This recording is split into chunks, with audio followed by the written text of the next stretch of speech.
ଭଗବାନ ଶ୍ରୀକୃଷ୍ଣ କହିଛନ୍ତି ଭଲ ସମୟ ଆସିବା ପୂର୍ବରୁ ମିଳିଥାଏ କିଛି ସଂକେତ, ଯାହା ଆପଣଙ୍କ ଜୀବନର ପରିବର୍ତ୍ତନକୁ ବୁଝାଇଥାଏ। ଯଦି ଆପଣ ମଧ୍ୟ ଭଗବାନ ଶ୍ରୀକୃଷ୍ଣଙ୍କର ଭକ୍ତ, ତେବେ କମେଣ୍ଟରେ ଜୟ ଶ୍ରୀକୃଷ୍ଣ ଲେଖନ୍ତୁ। ଧନୀ ହେବାକୁ ସମସ୍ତେ ଚାହାନ୍ତି, କିନ୍ତୁ ଧନ ସମସ୍ତଙ୍କ ହାତରେ ରହେ ନାହିଁ। ମାତା ଲକ୍ଷ୍ମୀଙ୍କୁ ଧନର ଦେବୀ କୁହାଯାଏ। ଯେଉଁ ଘରେ ମାତା ଲକ୍ଷ୍ମୀ ବାସ କରନ୍ତି, ସେହି ଘରେ ଧନର ଅଭାବ ରହେ ନାହିଁ। ଜୀବନରେ ସଦାସର୍ବଦା ସୁଖ ଏବଂ ଶାନ୍ତି ରହିବା ପାଇଁ ପ୍ରତିଦିନ ଭଗବାନ ବିଷ୍ଣୁଙ୍କୁ ପୂଜାର୍ଚ୍ଚନା କରନ୍ତୁ। ମାତା ଲକ୍ଷ୍ମୀଙ୍କୁ ମଧ୍ୟ ପୂଜା କରିବା ଉଚିତ। ଲକ୍ଷ୍ମୀ ନାରାୟଣଙ୍କ କୃପା ହେଲେ ଧନ ସମ୍ପତ୍ତି ଓ ସମୃଦ୍ଧିରେ ବୃଦ୍ଧି ହୁଏ। ମାନ ସମ୍ମାନ ମଧ୍ୟ ଆହୁରି ଅନେକ ବଢ଼ିଥାଏ। ସେହିପରି ଲୋକଙ୍କର ଯଶ ଓ କୀର୍ତ୍ତି ଚାରି ଦିଗରେ ବ୍ୟାପିଥାଏ।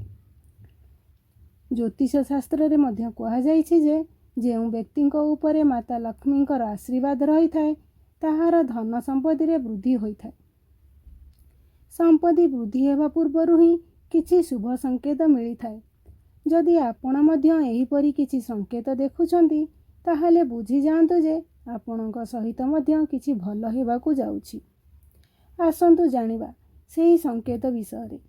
ପ୍ରଥମ ସଂକେତ ହେଉଛି ହଠାତ୍ କଳା ରଙ୍ଗର ପିମ୍ପୁଡ଼ି ଆପଣଙ୍କ ଘରକୁ ଆସିବା ଏବଂ ଗୋଲାକାର ହୋଇ ଜାଗା ଜାଗା ରହିବା।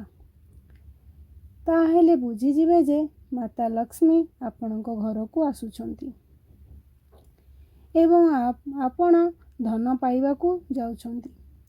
ଏହିଭଳି ହଠାତ୍ କଳା ରଙ୍ଗର ପିମ୍ପୁଡ଼ି ଦେଖାଯାଏ ଯେବେ, ଏହିସବୁ ଶୁଭ ସଂକେତ ହୋଇଥାଏ।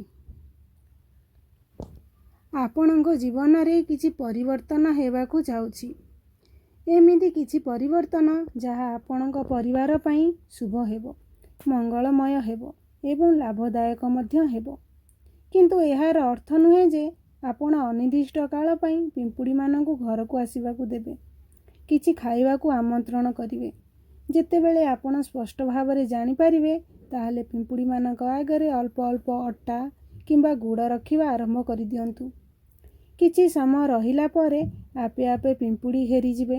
ତାପରେ ଆପଣ ବୁଝିଯିବେ ଯେ ଆପଣଙ୍କ ଘରେ ମାତା ଲକ୍ଷ୍ମୀଙ୍କ ଆଗମନ ହୋଇଗଲାଣି। ଚାଲନ୍ତୁ ଦ୍ୱିତୀୟ ସଂକେତ। ପ୍ରାୟତଃ ପକ୍ଷୀମାନେ ଗଛ ଡାଳରେ ନିଜର ବସା ନିର୍ମାଣ କରିବାକୁ ପସନ୍ଦ କରନ୍ତି। କିନ୍ତୁ ଆଜିର ସମାଜରେ ଗଛ ଅଭାବରୁ ପକ୍ଷୀମାନେ ଘରର ଝରକା କିମ୍ବା ସ୍କାଇଲାଇଟ୍ରେ ବାସ କରନ୍ତି। ପ୍ରାୟତଃ ଦେଖାଯାଏ ଯେ ଅନେକ ଥର ପକ୍ଷୀମାନେ କିମ୍ବା ମହୁମାଛି ଘରେ ବସା ବାନ୍ଧନ୍ତି। ଆପଣ ଜାଣନ୍ତି କି ଘରେ ପକ୍ଷୀମାନେ ବାସ କରିବା ମଧ୍ୟ ଏକ ଶୁଭ ସଂକେତ ଅଟେ। ଯଦି କୌଣସି ପକ୍ଷୀ ଆପଣଙ୍କ ଘରେ ବସା ବାନ୍ଧୁଛନ୍ତି, ଜାଣନ୍ତୁ ଯେ ଏହା ଆପଣଙ୍କ ପାଇଁ ଶୁଭ ସଂକେତ ହୋଇଥାଏ। ତେବେ ଆପଣମାନେ ମାନି ନିଅନ୍ତୁ ଯେ ମାତା ଲକ୍ଷ୍ମୀ ଆପଣଙ୍କ ଘରକୁ ଆସିବାକୁ ଯାଉଛନ୍ତି। ତୃତୀୟ ସଂକେତ। ଘରେ ଝିଟିପିଟି ଦେଖାଯିବା ପରେ ତୁରନ୍ତ ଦୌଡ଼ିକି ପଳାନ୍ତି କେତେ ଲୋକ, କିନ୍ତୁ ବହୁତ କମ୍ ଲୋକ ଜାଣନ୍ତି ଯେ ଘରେ ଝିଟିପିଟି ଦେଖିଲେ ଶୁଭ ହୋଇଥାଏ। ଝିଟିପିଟିକୁ ଶାସ୍ତ୍ରରେ ଦେବୀ ଲକ୍ଷ୍ମୀଙ୍କ ରୂପ ବୋଲି ବିବେଚନା କରାଯାଇଛି। ସେଥିପାଇଁ ଘରେ ଝିଟିପିଟି ଦେଖିବା ଶୁଭ ସଂକେତ ଅଟେ। ବିଶେଷ କରି ଯଦି ଆପଣଙ୍କ ଘରର ମନ୍ଦିରରେ ଝିଟିପିଟି ଦେଖନ୍ତି, ତେବେ ଏହା ଆହୁରି ମଧ୍ୟ ସୌଭାଗ୍ୟ ହୋଇଥାଏ, କାରଣ ଆପଣ ଚମତ୍କାରର ଫଳ ପାଇବାକୁ ଯାଉଛନ୍ତି। ସାଧାରଣତଃ ଦେଖାଯାଇଛି କି ଲୋକମାନେ ଝିଟିପିଟିକୁ ଭଲ ବୋଲି ଭାବନ୍ତି ନାହିଁ। ସେଥିପାଇଁ ଝିଟିପିଟିକୁ ଭଗାଇବାର ଉପାୟ ମଧ୍ୟ ଖୋଜନ୍ତି। ଯଦି ରୋଷେଇ ଘରେ କିମ୍ବା ଘରର ମନ୍ଦିରରେ ଝିଟିପିଟି ଦେଖନ୍ତି, ତାହେଲେ ଏହା ଆହୁରି ଶୁଭ ହୋଇଥାଏ। ଯଦି ଘରର ଗୋଟିଏ ସ୍ଥାନରେ ହଠାତ୍ 3ଟି ଝିଟିପିଟି ଦେଖାଯାଏ, ତେବେ ଏହା ଅତ୍ୟନ୍ତ ଶୁଭ ବୋଲି କୁହାଯାଏ। ଏହା ମଧ୍ୟ ଲକ୍ଷ୍ମୀଙ୍କ ଆଗମନର ଏକ ସଂକେତ ହୋଇଥାଏ। ଏହା ମଧ୍ୟ କୁହାଯାଏ ଯେ ଯଦି ଝିଟିପିଟିମାନେ ପରସ୍ପରକୁ ଗୋଡ଼ାଉଥିବାର ଦେଖୁଛନ୍ତି, ତାହା ମଧ୍ୟ ଶୁଭ ହୋଇଥାଏ। ଏହା ଘରର ପ୍ରଗତିର ସଂକେତ ଦେଇଥାଏ। ଦୀପାବଳି ଦିନ ତୁଳସୀ ଗଛରେ ଝିଟିପିଟି ଦେଖିବା ଅତ୍ୟନ୍ତ ଶୁଭ ହୋଇଥାଏ। ଏହା ଅପାର ଧନ ପାଇବାର ସଂକେତ ଦେଇଥାଏ। ଚତୁର୍ଥ ସଂକେତ। ସାଧାରଣତଃ ଆମର ହାତ କିମ୍ବା ପାଦ କୁଣ୍ଡେଇ ହୁଏ, ତେବେ ଆମେ ଅଣଦେଖା କରିଥାଉ। କିନ୍ତୁ ଘରର ଗୁରୁଜନମାନେ ସର୍ବଦା କୁହନ୍ତି ଯେ ହାତ ଓ ପାଦ କୁଣ୍ଡେଇ ହେବା ମଧ୍ୟ କିଛି ଶୁଭ ଓ ଅଶୁଭ ସଂକେତ ହୋଇଥାଏ ଏବଂ ସାମୁଦ୍ରିକ ଶାସ୍ତ୍ରରେ ମଧ୍ୟ ଏହି ବିଷୟରେ ଗୁରୁତ୍ୱପୂର୍ଣ୍ଣ ସୂଚନା ଦିଆଯାଇଛି। ଏହା ଅନୁଯାୟୀ ଯଦି ଆପଣଙ୍କର ହାତ କୁଣ୍ଡେଇ ହେଉଥାଏ ତାହେଲେ ଆପଣଙ୍କ ଜୀବନରେ ଧନ ଲାଭ ହେବାକୁ ଯାଉଛି। ଆସନ୍ତୁ ଜାଣିବା କେଉଁ ହାତ କୁଣ୍ଡେଇ ହେଲେ ଶୁଭ ହୋଇଥାଏ। ଯଦି କାହାର ବାମ ହାତ କୁଣ୍ଡେଇ ହେଉଥାଏ ତାହେଲେ ଏହା ଏକ ଭଲ ସଂକେତ ହୋଇଥାଏ। ଏହାର ଅର୍ଥ ହେଉଛି କି ତୁମେ ଖୁବ୍ ଶୀଘ୍ର ଧନ ଲାଭର କିଛି ଖବର ପାଇବାକୁ ଯାଉଛ। ଧନ ଯେକୌଣସି ମାଧ୍ୟମରେ ଆପଣଙ୍କ ପାଖକୁ ଆସିବ।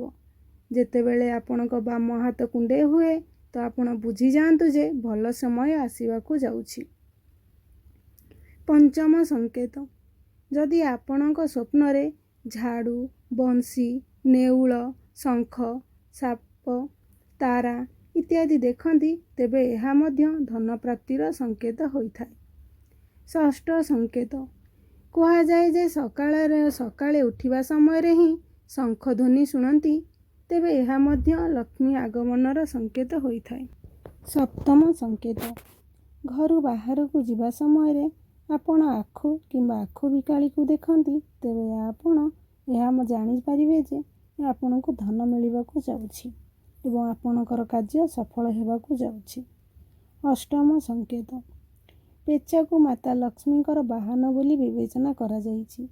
ପେଚା ବିଷୟରେ ଆମ ସମାଜରେ ଅନେକ ପ୍ରକାର ବିଶ୍ୱାସ ପ୍ରଚଳିତ ରହିଅଛି। ପେଚାକୁ ରାତ୍ରିର ରାଜା ମଧ୍ୟ କୁହାଯାଏ ଏବଂ ପେଚାକୁ ଭଲ ଏବଂ ଖରାପ ଘଟଣାର ପୂର୍ବାଭାସ କୁହାଯାଏ। ଶକୁନି ଅନୁସାରେ କିଛି ଜାଗାରେ ପେଚାକୁ ଦର୍ଶନ କରିବା ଶୁଭ ହୋଇଥାଏ ଏବଂ କିଛି ଜାଗାରେ ଅଶୁଭ ହୋଇଥାଏ। ଯଦି ଆପଣ କିଛି କାର୍ଯ୍ୟରେ ବାହାରିଛନ୍ତି ସେହି ସମୟରେ ରାସ୍ତାରେ ପେଚା ଦେଖାଗଲା ଏହା ଧନ ପ୍ରାପ୍ତିର ସଂକେତ ହୋଇଥାଏ। ଆଉ ଯଦି ପେଚାକୁ ଘର ପାଖରେ ଦେଖନ୍ତି ତାହା ଧନହାନିର ସଂକେତ ହୋଇଥାଏ। ନବମ ସଂକେତ, ଯଦି ଆପଣ କିଛି କାମ ପାଇଁ ବାହାରକୁ ଯାଉଛନ୍ତି ଏବଂ ରାସ୍ତାରେ କୁକୁର ନିଜ ମୁହଁରେ ରୁଟି ଧରିକି ଆଣୁଥିବାର ଦେଖନ୍ତି ତେବେ ଏହା ମଧ୍ୟ ଏକ ଶୁଭ ସଂକେତ ହୋଇଥାଏ। ଆପଣଙ୍କୁ ଧନ ଲାଭ ହେବାକୁ ଯାଉଛି ବୋଲି ଆପଣ ଭାବି ନିଅନ୍ତୁ। ଦଶମ ସଂକେତ, ଯଦି ଆପଣ ସକାଳୁ ସକାଳୁ ଘରୁ ବାହାରକୁ ଯାଉଥିବା ସମୟରେ ଝାଡ଼ୁ ମାରୁଥିବାର କେହି ଦେଖନ୍ତି ଏବଂ ଲଗାତାର ଅନେକ ଦିନ ପର୍ଯ୍ୟନ୍ତ ଏମିତି ଦେଖିବାକୁ ମିଳେ ତାହେଲେ ବୁଝିଯିବେ ଯେ ଆପଣ ଖୁବ୍ ଶୀଘ୍ର ଧନୀ ହେବାକୁ ଯାଉଛନ୍ତି। ବନ୍ଧୁଗଣ, ସ୍ୱପ୍ନ ଆମେ ସମସ୍ତେ ଦେଖିଥାଉ। ବିଶେଷ କରି ସ୍ୱପ୍ନ ରାତିରେ ହିଁ ଆସିଥାଏ। କିଛି ସ୍ୱପ୍ନ ଭଲ ଥାଏ ତ କିଛି ସ୍ୱପ୍ନ ଖରାପ ଏବଂ କିଛି ସ୍ୱପ୍ନ ବହୁତ ଭୟାନକ ମଧ୍ୟ ହୋଇଥାଏ। ରାତ୍ରି ସମୟରେ ଦେଖିଥିବା ସ୍ୱପ୍ନ ଆମ ଜୀବନରେ ବିଶେଷ ପ୍ରଭାବ ପକାଇଥାଏ। ରାତ୍ରିର ସ୍ୱପ୍ନ ଶୁଭ ଓ ଅଶୁଭ ସଂକେତ ଆଣିଥାଏ। ଯଦି ସ୍ୱପ୍ନରେ ଝାଡ଼ୁ ମାରୁଥିବାର ଦେଖନ୍ତି କିମ୍ବା ନିଜେ ଝାଡ଼ୁ କରୁଥିବାର ଦେଖନ୍ତି ତାହେଲେ ଏହା ମଧ୍ୟ ଧନ ପ୍ରାପ୍ତିର ସଂକେତ ହୋଇଥାଏ। ଧନ୍ୟବାଦ ବନ୍ଧୁଗଣ। ଆପଣମାନଙ୍କୁ ମୋର ଏହି ଭିଡ଼ିଓଟି ଭଲ ଲାଗିଲେ ପ୍ଲିଜ୍ ଦୟାକରି ଲାଇକ୍, ସେୟାର ଏବଂ ସବସ୍କ୍ରାଇବ୍ କରିବାକୁ ଭୁଲିବେନି।